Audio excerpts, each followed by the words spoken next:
How's it going, guys? MrHulthen here. So it's no secret that news are a little bit dead on the Mass Effect front right now, but that doesn't mean that we have to stop talking about all the possible hints that we have seen so far for the next Mass Effect game. And the actual piece of content that I want to return to today is the official poster we got last year. Now, I recently asked you guys over at the community tab to give me your best shot to why we're seeing what we're seeing from this delicious poster. And what most of us are seeing is a crater in the shape of a Geth. So what I'm gonna do today is I'm gonna read through most of the top comments, which could be theories, breakdowns, and other conclusions from the community. And I'll give you my own take between each comment. There's also gonna be a small surprise at the end of the video, so stay for that. Okay? So without further ado, let's dive right in.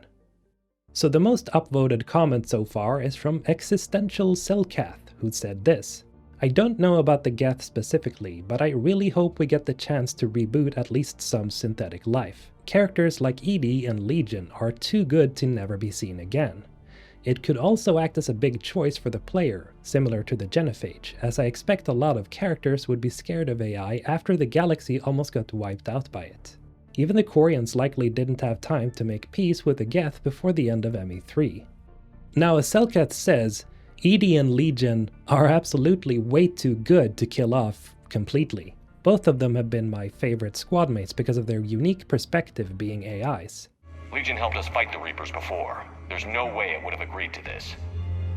Your caution is understandable. Once freed, we will submit to any restraints you deem necessary. That is extremely reasonable, Legion. Greetings, EDI.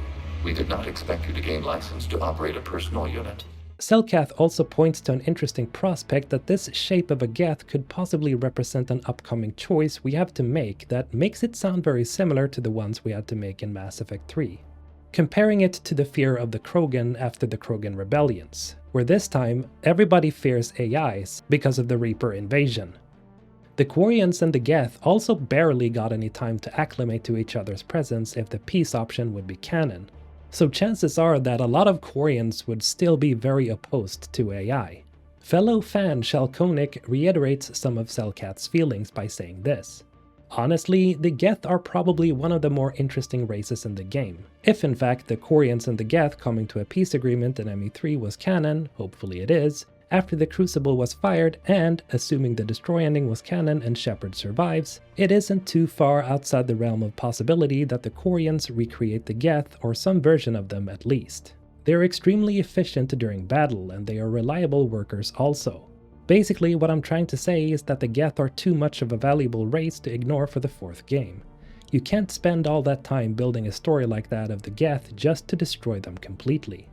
Now again, this comment really solidifies how a huge part of the fanbase feels about the Geth as a race. Not only are they a memorable aspect to Mass Effect as a whole, but they were extremely useful in terms of their capability. So much so that the Quarians perhaps rebuilds them after the Reaper War, if we were to assume that the Destroy ending was canon. And then we've just had so much build up with the Geth throughout the entire trilogy that just killing them off entirely would undoubtedly be the wrong move. The next comment is from Giuliano il Filosofo, pardon my Italian, who says, I believe they are in some way connected to Shepard. They may have recovered his body, or one of his clones, since one way or another the fate of the Geth during the trilogy depended upon Shepard. They may have an interest in him, like a quasi-admiration, like Legions. So, this may be the connection between the team searching for Shepard and the Geth having him or information on him. Or her. I'm gonna start right off the bat by saying that I've seen this comment a lot. That there might be a bigger connection between the Geth and Shepard, that we could see explored in the future. And that's not to say that they didn't already have a connection, as Giuliano says here. Because in Mass Effect 2, it's revealed that a part of the Geth consensus, that being Legion, admire Shepard highly, so much so that they're willing to help Shepard actively and physically in destroying their own kind. Legion even respected Shepard so much that it was actively searching for his or her body, but only managed to find a piece of Shepard's armor. If the Geth somehow managed to survive the Destroy blast at the end of Mass Effect 3, then they owe Shepard quite a lot. So in that case, I wouldn't put it past the possibility that they could be responsible for Shepard's survival somehow. Which takes us to a comment by Darren, who said, I personally think that the Geth discovered a mass relay during the final days of the Reaper War. When the Crucible fired, the pulse managed to hit the relay, killing everyone in a certain radius. So the Geth probably aren't the antagonists in this game. So according to Darren here, it's possible that the crater we're seeing are the remains of a possible settlement or something similar, as the Geth could have found a formerly unmapped mass relay, which unfortunately sent out the red pulse of death and possibly caused the destruction of the settlement somehow. Now say what you will about this idea, but I definitely don't think that the Geth are gonna be the main antagonists or bad guys in the next game. And this is mainly because the Geth already served as semi-bad guys throughout the trilogy, and in Mass Effect 3 they were mostly on our side. But then, surprised Pikachu Sean countered with this. Maybe the canonical choice Shepard chose was to have the Geth make peace with the Quarians. And perhaps they have evolved so much due to Reaper tech, possibly making them once again the main antagonist. So despite Shepard making peace with the Geth during the last stages of the trilogy, it's still possible that they could return as the bad guys if the Reaper tech from Rannoch started to change them in ways we haven't thought about. Because the only thing that we really know is that they were given complete freedom after Shepard's help, which means that they're bound to have rebellious factions within Geth society. Because now, every Geth is fully sentient. And we know that the Geth were split into two groups during the trilogy, these being the normal Geth and the heretical Geth, who willingly served Sovereign and the rest of the Reapers. So it is possible that we'll see them both as good guys and as bad guys, just like we saw during the trilogy, which is even more likely to happen now because they're alive.